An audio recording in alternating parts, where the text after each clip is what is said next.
ઘણા અત્યારે એવા સમાચાર ફેલાવે છે કે ટિકટોક ચાલુ થઈ ગયું અને ઓનલાઈન ગેમિંગ અત્યારે સોશિયલ મીડિયા ઉપર છે ને અમુક લોકો હાલી નીકળ્યા છે, મન ફાવે એવી અફવા ઉડાડે. અને મિત્રો તમે એક વસ્તુનું ખાસ ધ્યાન રાખજો કે સોશિયલ મીડિયા ઉપર જે કાંઈ વસ્તુ આવે છે ને એની અંદર 70 થી 80% ફેક ન્યૂઝ હોય છે.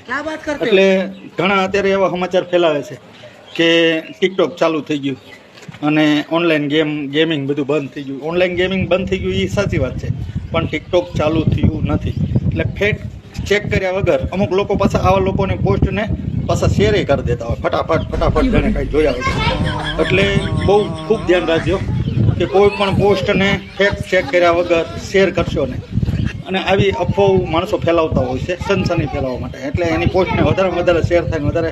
અત્યારે યુગ શેનો થઈ ગયો છે ખબર? શેરિંગનો, લાઇક ને વ્યૂઝનો. એટલે વ્યૂઝ મેળવવા માટે થઈને લોકો આવી અફવાઓ ફેલાવતા હોય, એનાથી સાવધાન. અને તમે આ વિડીયો યુટ્યુબ ઉપર જોતા હો તો સબસ્ક્રાઈબ કરી દેજો, અને જો ફેસબુક કે ઇન્સ્ટાગ્રામ ઉપર જોતા હોય તો લાઇક ને શેર કરી દેજો.